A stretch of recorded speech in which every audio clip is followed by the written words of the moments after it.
Mesdames, Mesdemoiselles, Messieurs, bonsoir à toutes et à tous. J'espère que vous vous portez bien, j'espère que vous allez bien, car les semaines qui arrivent vont s'annoncer très chargées. Le titre de champion du monde MotoGP 2024 va se jouer probablement dans la dernière course, peut-être même dans les derniers tours.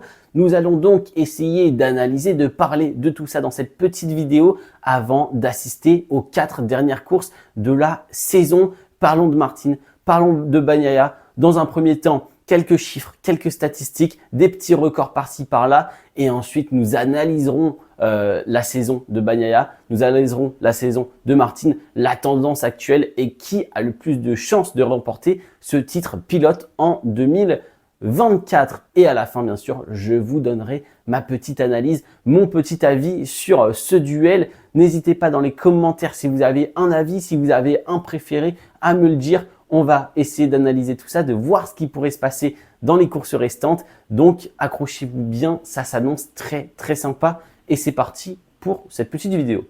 Premièrement, parlons chiffres, parlons statistiques, parlons qualification. Vous allez le voir, hein, que ce soit en qualif, en sprint ou en course principale, les chiffres font mal à la tête tellement les performances sont scandaleuses. C'est juste ahurissant le niveau actuel de ces deux pilotes. On est sur des statistiques stratosphériques. Donc vous allez le voir, on va parler de tout ça. Commençons par la qualification. Et un premier point qui va mettre tout le monde d'accord, pas une élimination, pas une seule. Sur les 16 premières courses, pas une élimination en Q1 pour Martin ou pour Francesco Bagnaia. On peut aller même plus loin si on veut. Hein. Martin n'est même pas passé par la Q1, n'a même pas vu une seconde de la Q1 cette saison. Donc on est sur deux pilotes. Ça vous montre actuellement la régularité de l'Italien et de l'Espagnol dans l'exercice de la qualification. Si on veut rentrer un peu plus dans les chiffres, un peu plus dans les détails, on se rend compte qu'on a deux profils très similaires.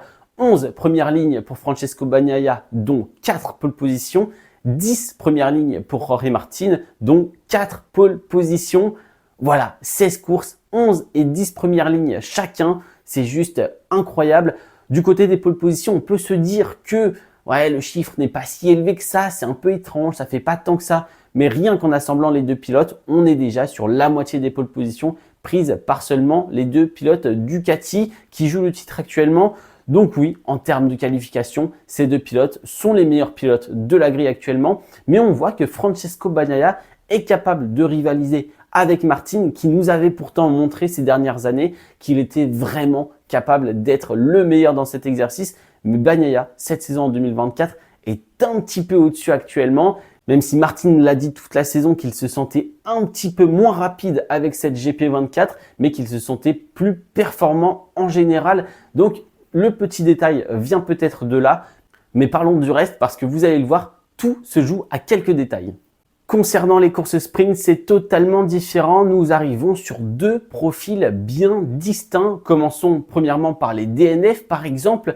4 DNF du côté de Francesco Bagnaia, alors que Martin n'en a qu'une seule. Un seul abandon pour Martin sur cette saison 2024 pour le moment. Alors oui, Francesco Bagnaia a mis du temps à lancer sa saison en course sprint, a mis du temps à trouver de bons résultats, à trouver les bons réglages et à être capable vraiment d'aller chercher des bons résultats dès le samedi après-midi. D'ailleurs, son premier podium et même ce qui est sa première victoire finalement, son premier podium en sprint arrive au Mugello en 2024 et c'est aussi le premier et dernier abandon actuellement de Martin en course sprint. Donc première victoire et premier podium au Mugello, premier abandon et dernier abandon pour Martin au Mugello.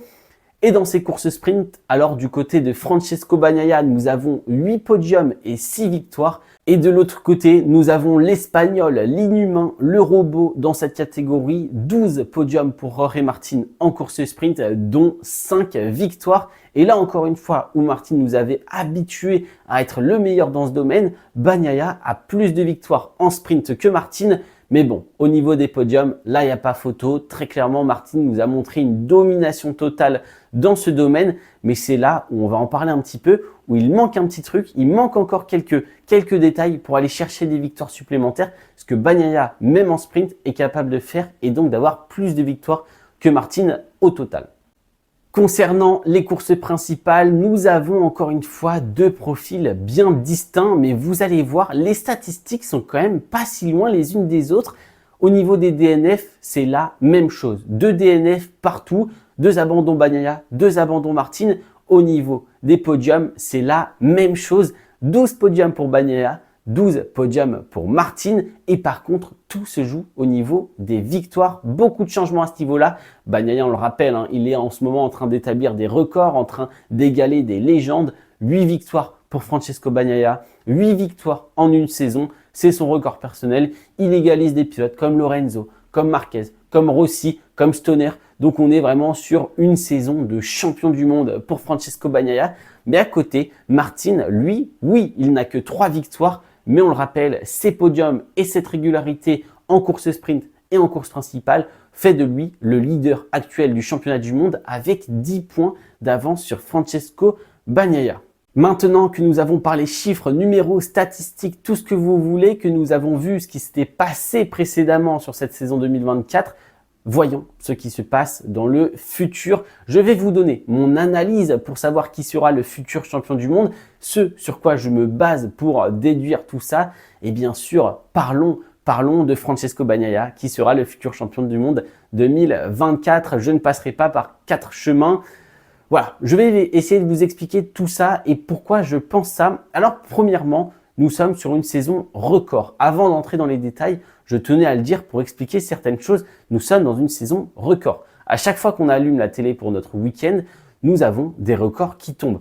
Le vendredi après-midi, en practice, le record du tour est battu. Le samedi, en qualif, si les conditions sont bonnes, le record du tour est rebattu. En course sprint, ça va très très vite. En course principale, le record du tour en course est battu à chaque fois.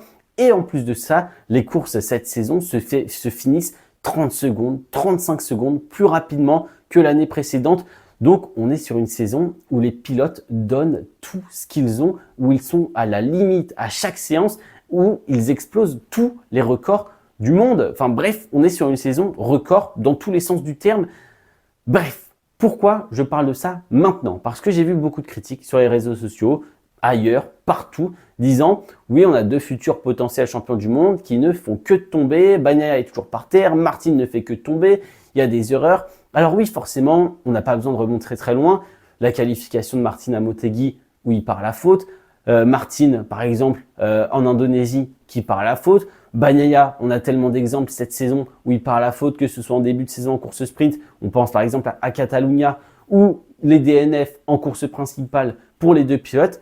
Oui, il y a des chutes, oui, il y a des erreurs, mais pour le coup, au vu des performances qui sont délivrées, je trouve que niveau erreur, ça va. Il n'y en a pas tant que ça. On parle de pilotes qui battent des records à chaque week-end. À chaque fois qu'ils montent sur leur moto, un record est battu. C'est quand même juste exceptionnel. Donc oui, forcément, 1% de pression sur le frein en plus, 1% d'angle supplémentaire, 1% de degré d'accélérateur en plus, eh ben oui, c'est une erreur. Oui, on part à la faute. Oui, il y a une chute. Oui, il y a une potentielle DNF au bout. Mais en même temps, on est sur des pilotes qui sont en train d'extraire tellement, qui en demandent tellement à leur machine que oui, les limites, elles sont atteintes et même plus qu'atteintes, en fait, elles sont utilisées. Voilà, les pilotes sont sur la limite tout le temps, tout le temps, tout le temps. Les pneus sont à bout, on le voit. Les batailles sont de plus en plus compliquées tellement les pilotes poussent fort leur train avant. Je ne sais pas quoi vous dire d'autre pour expliquer finalement ce nombre d'erreurs. Alors oui, peut-être que c'est aussi des pilotes qui ont cette tendance à un peu plus facilement tomber que des Valentino Rossi à leur époque, par exemple.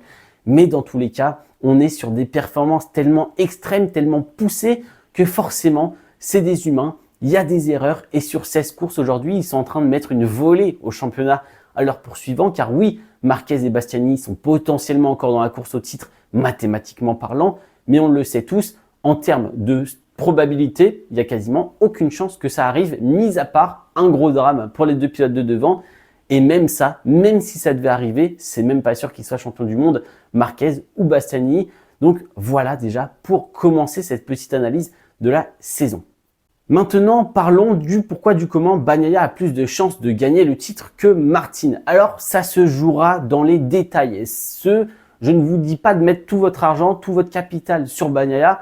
Loin de là, parce que je n'en ai aucune idée, mais tout va se jouer sur des détails. Premier détail à prendre en compte forcément, l'expérience. Oui, Martin est champion du monde, mais Moto 3. C'était il y a quelques années, la Moto 3 ça n'a rien à voir, c'est des championnats totalement différents. La pression médiatique et sur le circuit n'est pas la même, on n'est pas du tout dans les mêmes conditions, même si ça reste un championnat du monde dans tous les cas. Bagnaia, lui, il a cette expérience de champion du monde en Moto 2, ce qui est déjà un peu plus proche, et en Moto GP 2 fois. Il a cette habitude d'avoir beaucoup de pression en fin de saison et on le sait, Bagnaia sous pression en fin de saison, il est capable de faire des miracles. C'est là où il nous sort ses meilleures performances. Donc on va arriver dans cette zone et on le voit dernièrement, on arrive dans cette zone où Bagnaia est capable d'aller chercher des résultats, est capable, que ce soit en qualif, en sprint et en course principale, de renverser totalement la tendance d'un championnat et de tout le temps se placer au devant de la scène pour aller chercher plus de points que son rival direct. Donc ça, selon moi, c'est le premier point qui va être décisif. Le second point, c'est peut-être ce manque de victoire de Martin cette saison. Car oui, vous l'avez vu dans les statistiques, encore une fois, on ne peut pas le nier. Martin a cette difficulté à aller chercher la victoire. Il y a beaucoup de podiums.